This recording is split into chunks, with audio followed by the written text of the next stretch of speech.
Three of the world's most famous religious leaders, most commonly known by names Jesus, Muhammad, and Buddha, all share something in common. In their earliest days, they had people that doubted and questioned them harshly. They each had people or groups of people that fought against their ideas and the things they stood for and wanted to change. They didn't let those people or battles stop them, though. They persevered. But let's start from the beginning and work our way to the current events in the world. Jesus of Nazareth, Jesus Christ, Jesus, all names for the same guy, the man who was the beginning of Christianity. Christians believe him to be the Son of God and to have died for their sins on the cross.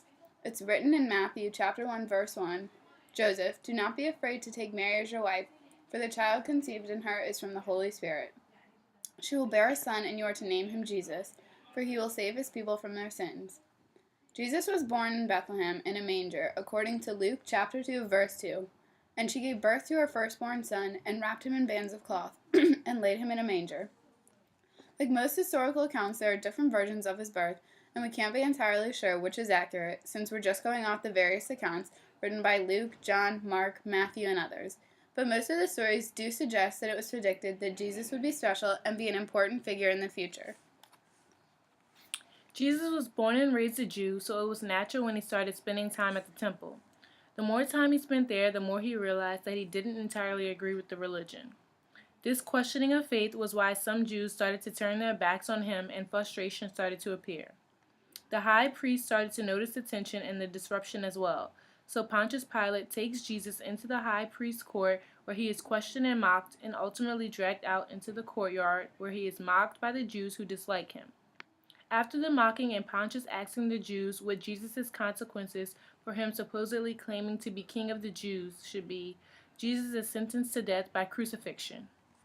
Siddhartha Gautama, like Jesus, was thought to be unique from the very beginning, although it's unlikely that he would be the leader and main character in the story of the origin of Buddhism. Born in present-day Nepal, some stories say that he was born from his mother's side and that the birth was painless, all predicted by his mother dreaming of a white elephant, a very symbolic, telling dream. It's said that Gautama was born from the queen's side for the welfare of the world. He was born without pain and without illness for his mother. After his birth, his mother died and he was raised by his father. With only good intentions in mind, his father sheltered the Buddha from the outside world. He got married and had a child at the young age of 16, and it wasn't until 29 that he decided to venture out of the palace, and that's when he witnessed the real world, outside of the palace. He saw old age, sickness, death, and lastly, an ascesiatic who was trying to better himself through his practice. So the Buddha shortly after that left the palace for good and started his journey to find himself. Then Gautama fixed his dwelling on the pure bank of the Naranga River. He wanted a lonely habitation. He started by practicing yoga with some masters, but soon found out that wasn't productive for him. So he then decided to try asceticism, but after a long while of that, he decided it just wasn't what he was looking for. So he decided to eat a small, modest bit of food, and the ascetics shunned him and doubted what he was trying to do. Muhammad, the founder of Islam, had a rough start to life. Very early in his life, he lost a lot of his family, his mother, father, and grandfather. So his merchant, trading businessman uncle takes him in and starts to show him the ropes of the business. He catches on and starts to become more successful on his own, even going on to meet his supposed love of his life, his first wife, Khadijah. She supported him until her death. When Muhammad started having revelations in the form of violent, very physical visions, she supported his preachings of the things he saw.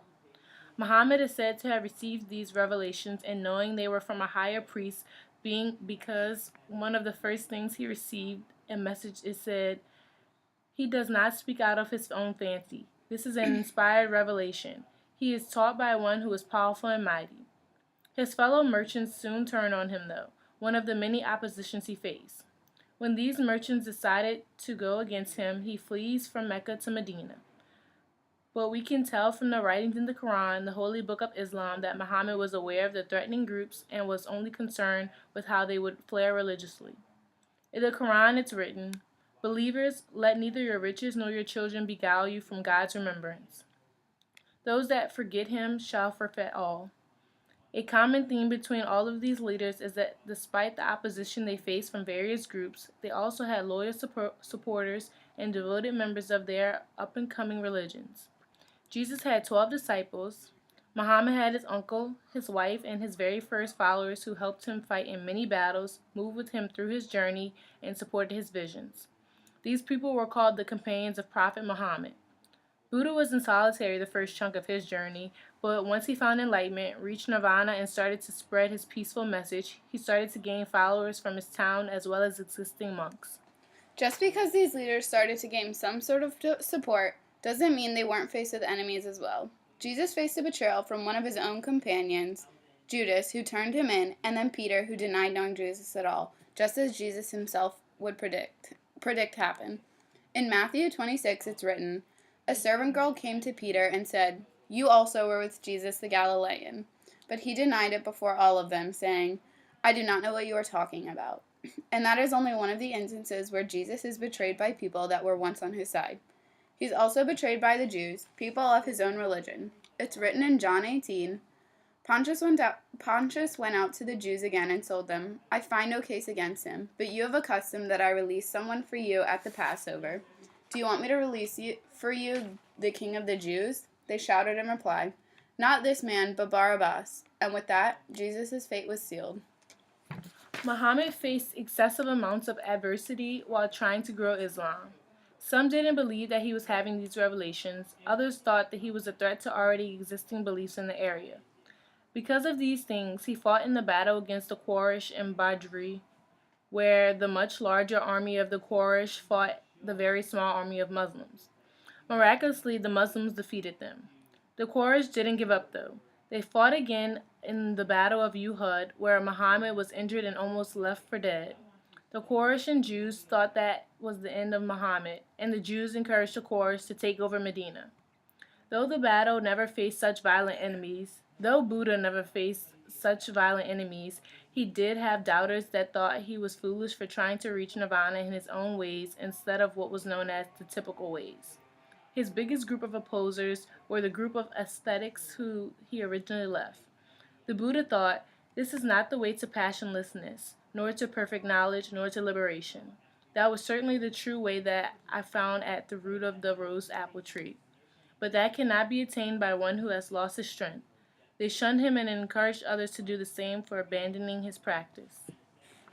The final and most significant similarity between these men is the impact they made and their influence left on the world on their followers after their death. The people living during the time of Jesus, Muhammad, and Buddha could all agree that there was something different about these three men, whether it was good or bad.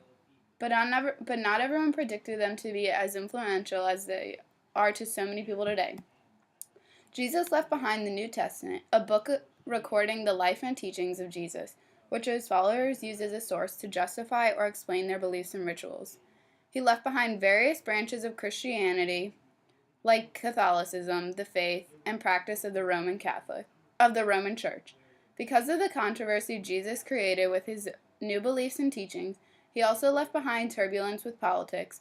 For example, the siege of Jerusalem, the event of the First Jewish-Roman War. The Roman army conquered the city of Jerusalem. The siege ended with the destruction of its second temple. The destruction of both the first and second temple is mourned annually. Muhammad left behind the 5 pillars of Islam, which is basically a set of guidelines that all Muslims must follow and believe. The purpose is to make them better and essentially continue the Islamic tradition. The 5 pillars of Islam are faith or belief in the oneness of God and the finality of the prophethood of Muhammad, establishment of daily prayers, concern for giving back to the needy, self-purification through fasting, and the pilgrimage to Mecca for those that are in condition. Buddha left behind the Eightfold Path, Four Noble Truths, and Nirvana. The Eightfold Path and Four Noble Truths are the foundation of Buddha's beliefs and teaching. The Eightfold Path includes right understanding, learning the truth about life and reality of nature, right aspiration, committing yourself to a lifestyle that allows for suffering to end, right effort, doing the right thing without excuses or putting up a fight, right speech, speaking the truth in a way to help others, right conduct, living a lifestyle that is equal to your values, right livelihood, earning an honest living that doesn't threaten the lives of others, right mindfulness, living where we are in the moment, and right concentration, expanding our consciousness through meditation. The Four Noble Truths include The truth of suffering. Nobody gets everything they want out of life. The truth of the cause of suffering. Wanting is the problem. The truth of ending suffering by learning not to want it. The truth of the path that sets us free. The Eightfold Path. The word nirvana means to extinguish. In the Buddhist religion, it is meant to pass into another existence, the notion that it is freedom from whatever binds you. Nirvana is the ultimate goal for believers of Buddhists. Once you are burned from jealousy, desire, and ignorance, a state of bliss is achieved, and the cycle of rebirth ends. Though the actual teachings and beliefs of these men are slightly different, the idea to try and make the world they live in a better place is the common theme. When doing this, they all had people who doubted and seriously disagreed, but they persevered.